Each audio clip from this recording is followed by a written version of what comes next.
अध्याय 4.2 में question number 5, जिसमें हमने पिछले अपनी कक्षा में क्वेश्चन नंबर 4 तक कंप्लीट किया था। आज क्वेश्चन नंबर 5, इसमें क्वेश्चन दिया गया आपको एक समकोण त्रिभुज की ऊंचाई उसके आधार से 7 सेंटीमीटर कम है यदि कर्ण 13 सेंटीमीटर का हो तो अन्य दो भुजाएं ज्ञात कीजिए। हम जानते हैं किसी भी समकोण त्रिभुज में 3 भुजाएं होती है, एक होता है कर्ण, एक होता है आधार, एक होता है ऊंचाई। इसमें से उसने आधार तो पहले ही 13 सेंटीमीटर का बता दिया है और आपके पास ऊंचाई और आधार का रिलेशन यानी संबंध दिया गया है और आपको उसके दोनों के मान बताने हैं। इसे हल करते हैं हम लोग। माना समकोण त्रिभुज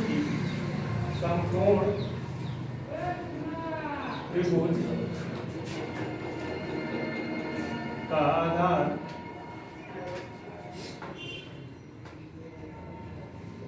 x सेंटीमीटर। मैंने मान लिया जो समकोण त्रिभुज था उसका आधार x सेंटीमीटर का था तथा समकोण त्रिभुज की ऊंचाई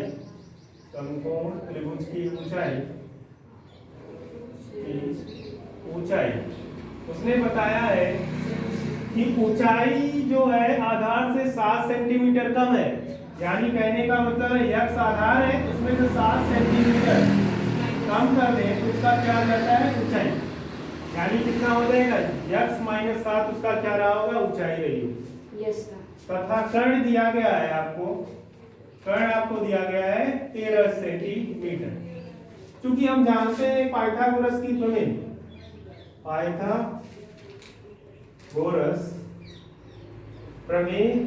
से पाइथागोरस की प्रमेय होता है कर्ण का स्क्वायर बराबर आधार का स्क्वायर प्लस ऊंचाई का स्क्वायर।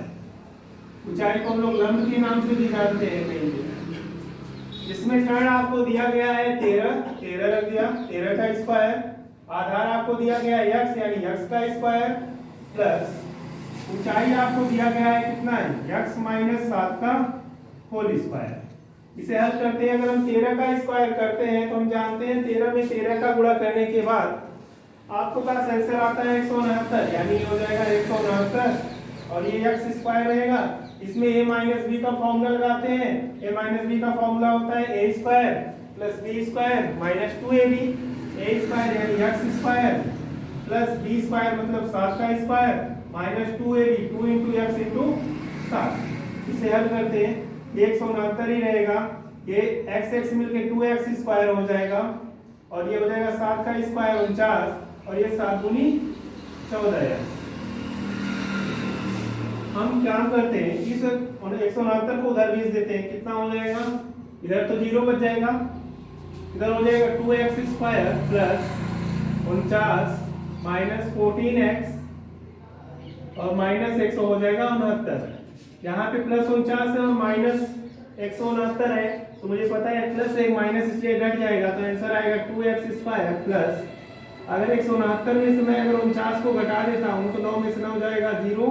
पहले काम करते हैं -14x को भी लिख लेते हैं, -14x माइनस 9 में से 9 जाएगा 0, 6 में से 4 जाएगा 2, 120।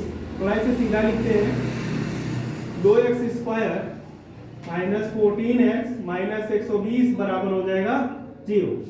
ध्यान से देखिए ये भी 2 से कट जाता है, ये भी 2 से कट जाएगा और ये भी 2 से कट जाएगा। तो दोनों पक्षों में 2 से भाग कर देते हैं। दोनों पक्षों में 2 से भाग करने पर जब भाग करेंगे सब में गुणा भाग करके लिखिए। 2 में अगर हम भाग करें तो 2 से 2 कट जाएगा, बचेगा x स्क्वायर। 2 से भाग करेंगे 2 × 7 = 14 यानी 7x और 2 से कटे 2 × 6 = 12 यानी आएगा 60। अब आपको 60 का ऐसा गुणनखंड करना है कि घटाने पे आ जाए 7। तो हम जानते हैं 12 पंचे होता है 60 और 12 में से 5 घटा दे तो आता है 7, यानी हो जाएगा कितना x square minus 12 minus 5 x minus 60 बराबर हो जाएगा 0। ये x स्क्वायर माइनस 12 माइनस इसको x में गुणा करते हैं 12x माइनस माइनस प्लस और ये 5x माइनस 60 बराबर हो जाएगा 0। इसमें कॉमन लेते थे x कॉमन हो जाएगा तो x कॉमन लेने के बाद बचेगा x माइनस 12।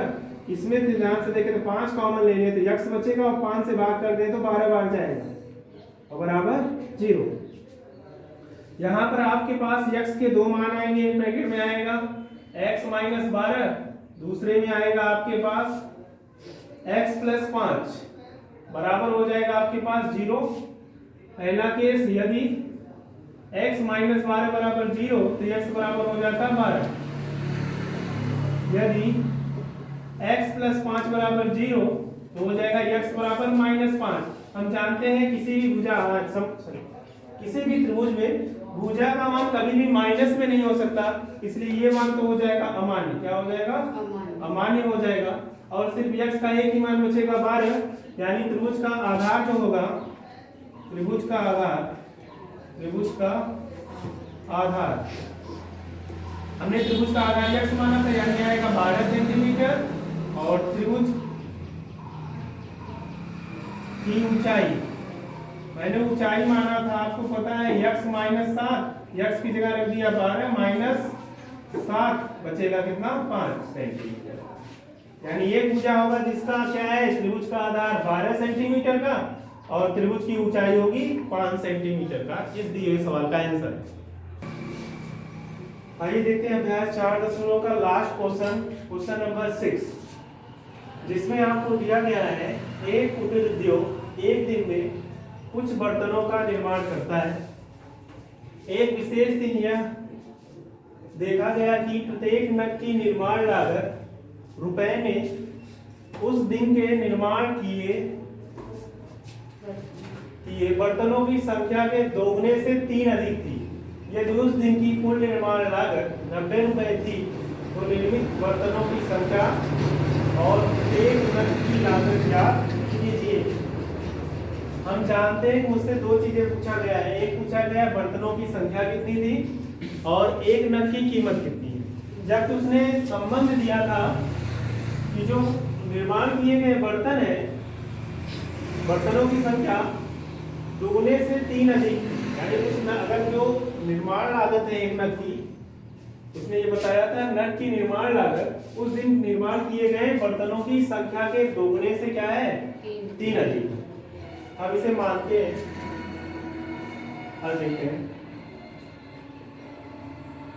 माना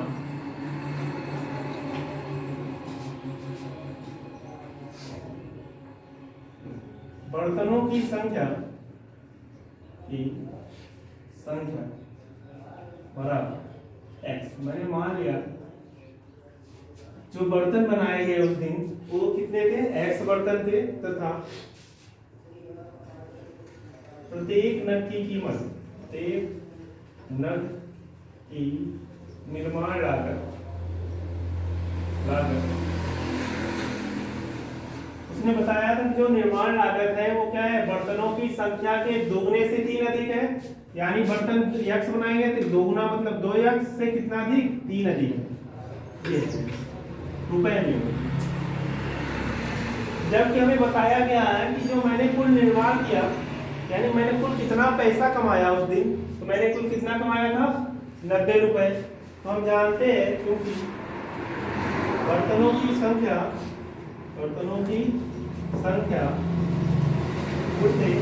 प्रत्येक नग की निर्माण लागत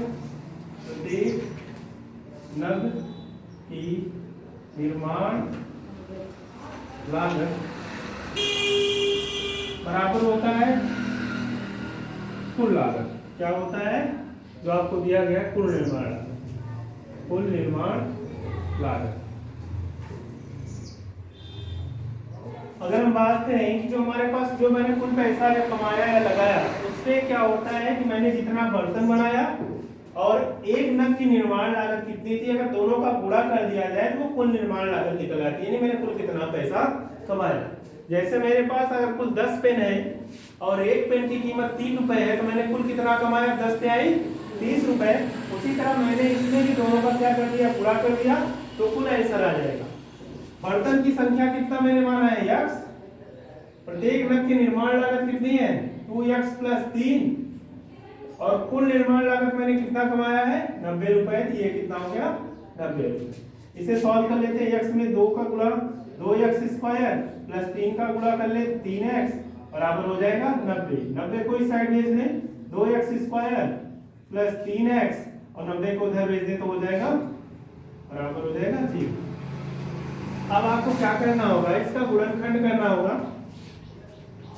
इसका गुणनखंड करना होगा और इससे x का मान निकालना होगा। हम जानते हैं अगर इसमें संख्या x स्क्वायर के साथ लगी है तो आपको पहले इमेजिनरी गुणा करना पड़ेगा।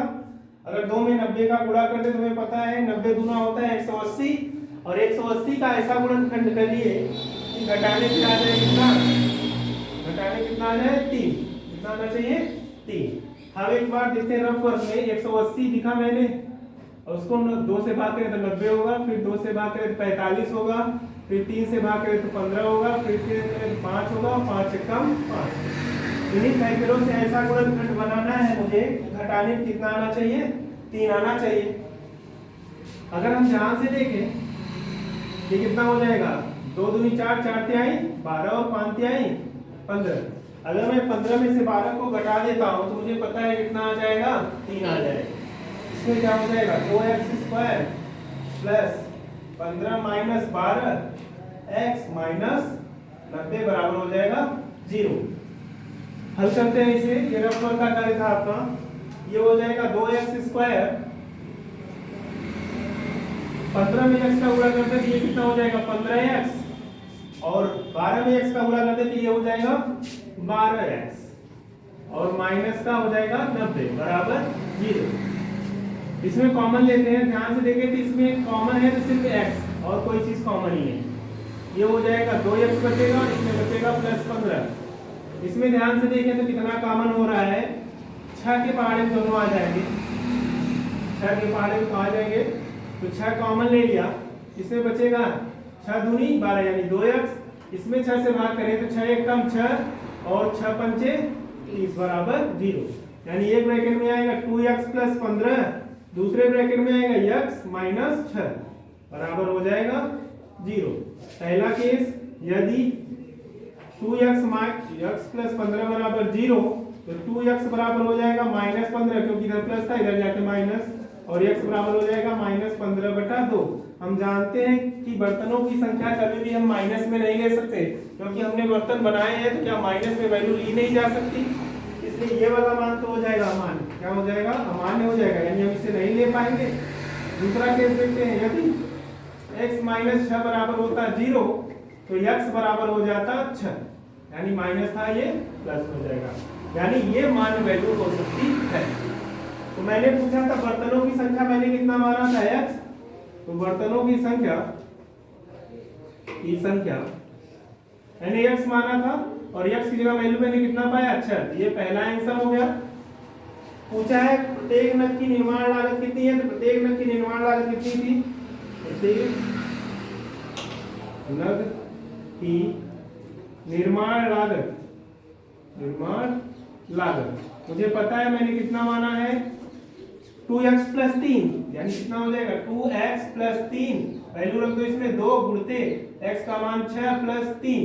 हल करेंगे 6 दूनी 12, 12 में 3 जोड़ देंगे कितना आ जाएगा 15 रुपए, यानी एक नग की लागत कितनी हो जाएगी आपके पास 15 रुपए। ये दिए हुए सवाल का क्या था आंसर था।